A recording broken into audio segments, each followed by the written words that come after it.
Fantastic Negrito. That's me, straight out of Oakland, California.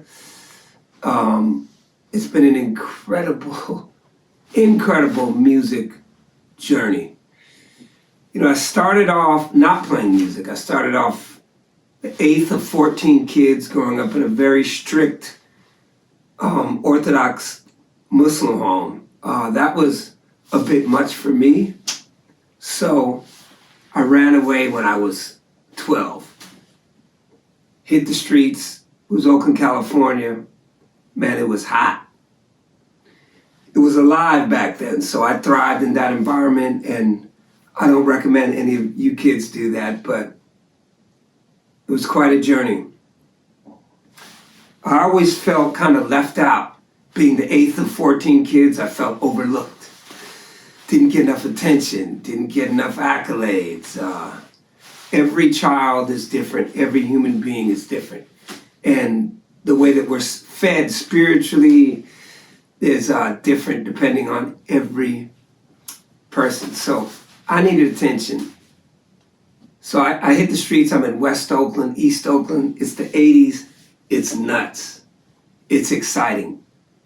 Hip hop, the beginning of hip hop, punk music, counterculture, forward thinking, that kind of the era of progressiveness in a way. Just coming out of the 70s, and you could feel that when you walk down to the street. Kids are battling each other on the corner, breakdancing, or having MC battles. Just incredible. Everybody met up in this nucleus, hip hop, punk, counterculture.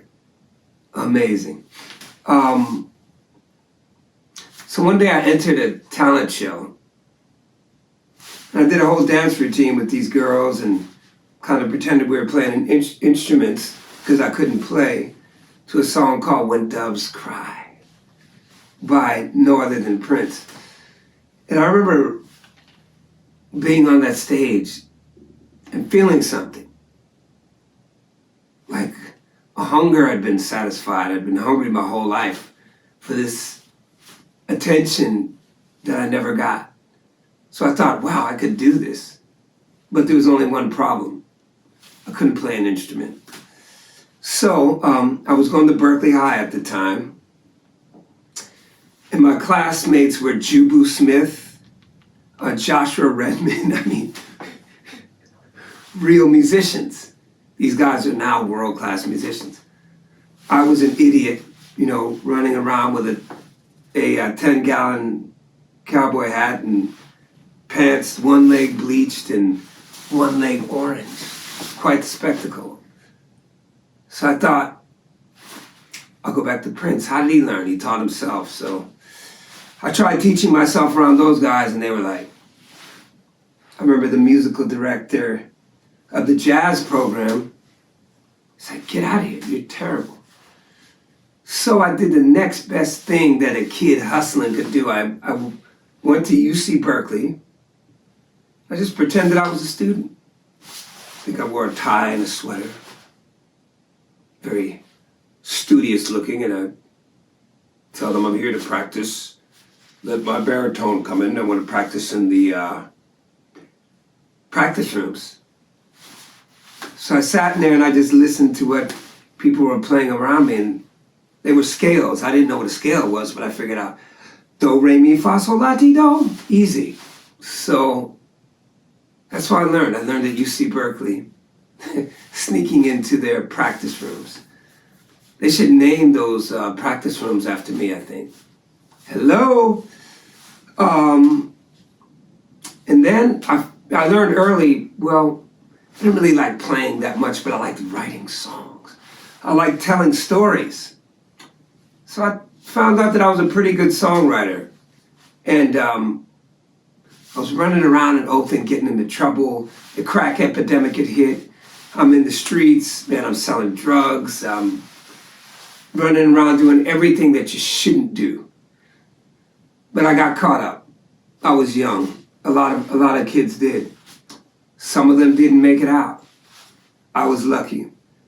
So I decided to get out of this environment in Oakland. I'd hitchhiked to Los Angeles with $100. and a keyboard. And I did that, and it was like kind of a movie. Someone dropped me off on Highland, and I'm just looking around. Like, wow, like I'm in the jungle. Felt like the jungle. And it was a pretty amazing time. It was like 90. So I was running into people like Jamie Foxx, will.i.am. Like they were unsigned, not famous, but those are kind of my peers at the time. I remember working on demos for a 14-year-old Robin Thicke. So it was a very inspiring environment, lots of talent. So I thrived in that environment, and by the time I was in LA, 2 years, Prince comes in my life again because his management company signed me as an artist. And 2 years after that, a guy named Jimmy Iovine, the founder of Interscope and the founder of Beats by Dre with Dre, signed me to my first recording contract. It was for $1 million. And I never worked again. Really, I never did. Take a note of that, young folks and old folks. Don't spend your money on stupid stuff. So, I get this huge record deal and I think I'm gonna be a star. I'm gonna be famous. That's what I want, the best cars, the best houses, the best women. I want everything at that time. Gimme. I called myself a want more whore. I want more. Want more whore, that was me.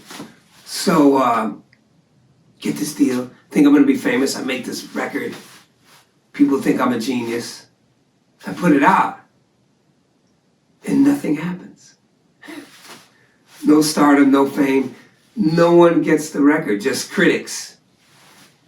They thought it was brilliant or whatever, but people didn't get it.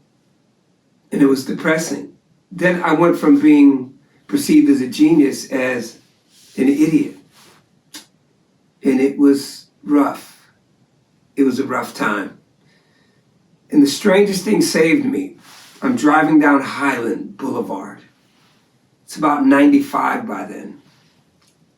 I cross Melrose, and BAM!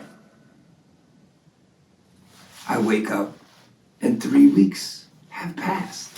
I was in a coma 3 weeks, lost my playing hand, and that was the end of me as an Interscope artist. But it was the beginning of me as the many different artists within me that I would discover throughout the years.